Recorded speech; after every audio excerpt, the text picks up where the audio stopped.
Oh, di ba? Oo nga, no? Wow! Ang palaka sa silong ni Kaka.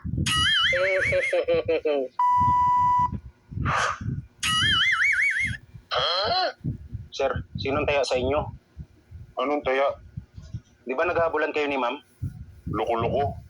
Kaya ako hinahabol nun, gusto akong kutungan. Ay, ganun ba? Akala ko nagpapatintero kayo.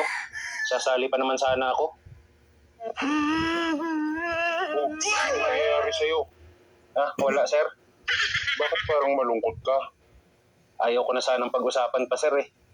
Ano ka ba? Pag may problema ka, sabihin mo. Ang totoo niyan sir eh, si Tesay sumama na dun sa ex niya. Oh, bakit? Eh, siguro sir, hindi pa niya nakakalimutan ang lasa. Naku naman, hindi mo man lang kinausap. Eh, paano kung kakausapin niyo sir eh, bigla na nga lang nawala. Naku. O sige, kung sakaling makikita ko si Tisay, susubukan kong kausapin. Huwag na sir. Alam ko naman na panakip butas lang ako nun. Eh, malay mo naman at hindi lang kayo nagkaintindihan. Hayaan mo, kakausapin ko. Kayong bahala sir. Andyan ka na pala, ha?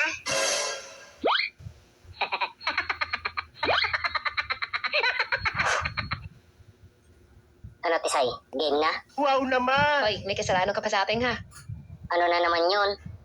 Pasko, bagong taon, hindi mo man lang ako dinalaw, ha? Eh, pasensya ka na. Kinidnap kasi ako. We, nung Pasko, kinidnap ka? Buti pinakawalan ka. Pinakawalan din ako kinabukasan. Eh, nung bagong taon? Ng bagong taon?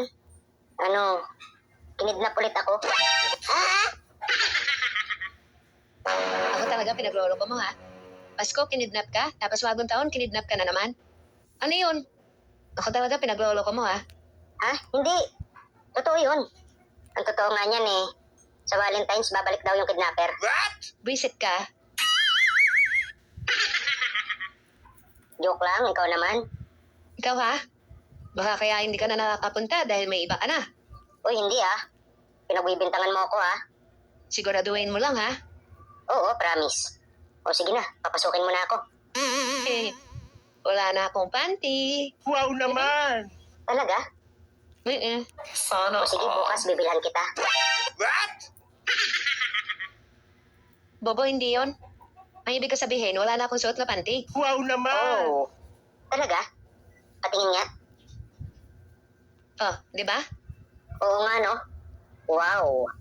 Ang palaka sa silong ni Kaka.